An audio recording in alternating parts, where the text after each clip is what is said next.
First off, I'd like to start off by saying Chris Martin is a little rat and a snake, and Coldplay is the worst band in human history. Look, yeah, I'll admit it. I got caught with my side piece from work.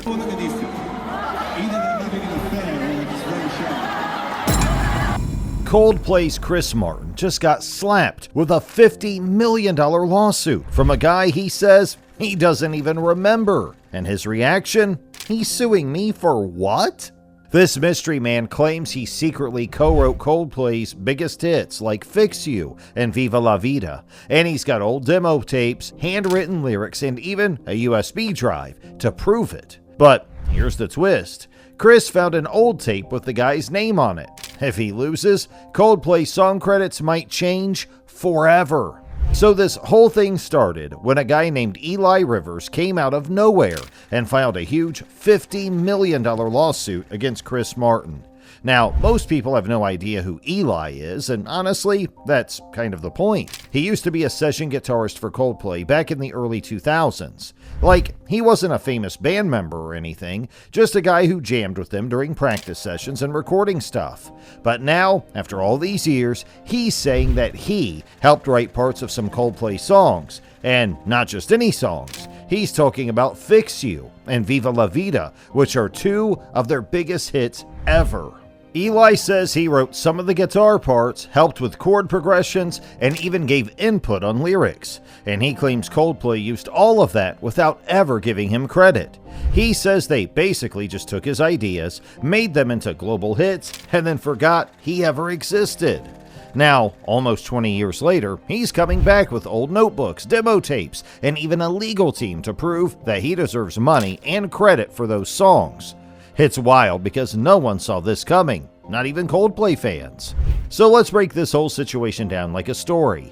It all started in 2002 when Eli Rivers says he was invited to some jam sessions with Coldplay. They were just hanging out, playing music, and testing ideas for upcoming albums. Back then, they were still building up their name. Eli claims that during these sessions, he helped create some really important music ideas that would later show up in hit songs. Fast forward to 2004, Coldplay starts recording demos for their album X and Y. Eli says some of his guitar riffs were recorded too. Everything was chill, or at least that's what it looked like. Then in 2005, Eli leaves. There wasn't any fight or any drama, it was just a clean exit, and no one talked much about it. Then came 2008, and Coldplay drops Viva La Vida, or Death and All of His Friends. Boom. It becomes one of their biggest albums ever. It had huge songs like Viva La Vida, and suddenly Coldplay is everywhere. Awards, tours, everything. Eli stayed quiet all these years, just watching from the sidelines. Then in 2023, Eli suddenly shows up again. But this time, he's not just some old friend. He's got lawyers, old recordings, and even notebooks. Finally, in March 2025, he officially filed a lawsuit for $50 million, saying he never got credit for his work and he wants what he's owed. And that's how this all exploded. So when news broke that someone was suing Chris Martin for $50 million, everyone expected some big legal statement. But what did Chris say? He literally laughed and said, "He's suing me for what?" Like he was totally shocked. Apparently, he had no clue this was even coming. Some people close to Chris said he didn't even remember who Eli Rivers was at first. One of his assistants told a reporter that Chris had to look through old photos just to figure it out. Chris was in Paris for a charity event when the news came out, and from that moment, things got real. He canceled meetings and locked himself in the studio for 2 days. Why? Well, because he wanted to find old recordings and demo tapes from the early 2000s. He started digging through hard drives and CDs, trying to figure out if Eli had actually been a part of anything important. And guess what? He found a reel, a super old jam session tape that actually had Eli's name scribbled on it. That made things even messier. Like, okay, maybe Eli was around, but does that mean he helped write Coldplay's biggest songs? Chris still isn't sure. People who know him say he's super stressed and wants to handle it quietly, but now the whole world is watching. So this lawsuit isn't just about money. Eli Rivers is asking for a whole lot more. He's saying that Coldplay used his music ideas without credit, and now he wants songwriting credits on 5 of their songs. Not just 1 or 2, we're talking 5. That means if he wins, his name will show up as a co-writer on some of Coldplay's biggest tracks. That also means he'd be owed back royalties. Basically, a share of all the money those songs made over the years from concerts, streaming, and album sales. And we are talking millions. He also wants a public apology from Chris Martin and the band. Like, he wants them to go on record and admit they messed up and never gave him the credit he deserved. Now, Eli isn't just saying stuff with no proof. His main evidence is a handwritten notebook from 2003 where he wrote lyrics that sound kind of like Fix You. He also has a USB drive with guitar riffs that sound super close to the intro of Lovers in Japan. His lawyers say these are original ideas that Coldplay copied. One of his lawyers even said, "This isn't a cash grab, it's justice delayed." They're really trying to make the case that Eli was a key part of the songwriting process back then, even if no one knew about him. Coldplay didn't stay quiet for long. Right after the lawsuit went public, their legal team clapped back hard. They said Eli Rivers was never officially a part of the band. Like, yeah, he may have been in the room during some jam sessions, but he wasn't on any contract, and he didn't sign anything that said he helped write songs. They're basically saying he was just a guest, someone who hung out and played a few notes, but nothing serious. So from their point of view, he has no legal right to ask for credits or money. The band also says that all their songs were written by the actual members of Coldplay, no one else. To back this up, they've even hired something called a forensic musicologist, which sounds super intense, right? Well, this expert listens to both Eli's demos and Coldplay songs and checks if the music is similar in a way that matters legally. The thing is, in music, a lot of chord progressions and melodies sound alike. Like, so many songs use the same 4 chords. So if the expert says Eli's riffs are too basic or too common, the case might fall apart. But if they do match closely, like same notes, same rhythm, that could actually help Eli's side.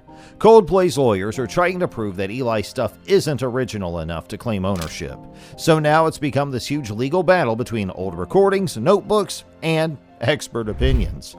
As soon as the lawsuit hit the news, social media basically blew up. People started tweeting, posting, and arguing about the whole thing like crazy. The hashtag Justice for Eli started trending on X, or the former Twitter. Everyone had something to say. Some fans were like, Chris Martin would never steal music, he's too nice. But others were like, if this guy has proof, Coldplay better own up. So yeah, the fan base was pretty divided. And it didn't stop there. Reddit was full of memes and jokes.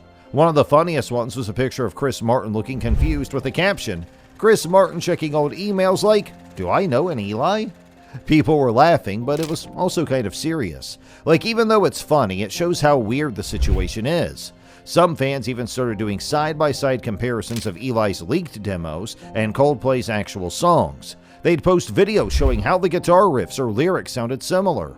YouTubers and TikTok creators also jumped in, posting videos breaking down the lawsuit and giving their own opinions. Some were trying to defend Coldplay, while others said this could be the next big copyright scandal in music. Even people who weren't Coldplay fans started paying attention just because it was such a wild story. Once the news about Chris Martin getting sued hit the internet, people in the music industry started reacting too. And it wasn't just fans or random opinions. Some pretty big names spoke out. Ed Sheeran, for example, mentioned in an interview that stuff like this is happening more often now. He said it's kind of scary because musicians jam together all the time, and those jam sessions usually aren't recorded or documented properly. But years later, someone could come back and say, hey, I helped write that, and it turns into a legal problem. Then Billie Eilish's brother and producer Phineas made a post on social media saying, always document your contributions, no matter how small the session. That hit hard, especially for people who do behind-the-scenes work in music. Basically, he's saying that even if you think your input is tiny, you should still keep a record of it, just in case things go sideways later. Music lawyers also started speaking out. A few warned that if Eli Rivers wins this lawsuit, it might open the door for more people to file similar cases. Like, anyone who once played in a studio with a big artist might come back years later saying they deserve money or credit. And this is why the music industry is now getting super cautious. To understand how serious this lawsuit is, we need to look at what legal experts are saying. One well-known copyright attorney from London, Mira Shaw, gave her take, and it was pretty eye-opening. She said that this whole case comes down to two big questions. First, did Eli Rivers actually create something original during those Coldplay sessions? And second, did the band use that material on purpose without his permission? If the answer to both is yes, then Eli might actually have a strong case. But it's not that easy. Mira explained that under UK and US copyright law, if someone makes a substantial creative contribution to a song, they can be considered a co-author. That sounds fair, right? But here's the catch. Proving that you contributed something original is super difficult, especially when it happened like 20 years ago. You need hard proof, not just memories or feelings. And that's why Eli came forward with a notebook and a USB drive. He's trying to show the court that his ideas were unique and used without his okay. Lawyers say that even if there is a slight similarity between Eli's demo and a Coldplay song, it won't matter unless he can prove that it wasn't a coincidence. Like if it's just a basic guitar chord, anyone could have come up with it. But here's something not a lot of fans remember. This isn't Coldplay's first time dealing with copyright drama. Back in 2008, when the band released their hit song Viva La Vida, a famous guitarist named Joe Satriani came out and said, "Hey, they stole that melody from my song." He filed a lawsuit claiming that Coldplay copied a big part of his music. The story went viral at the time.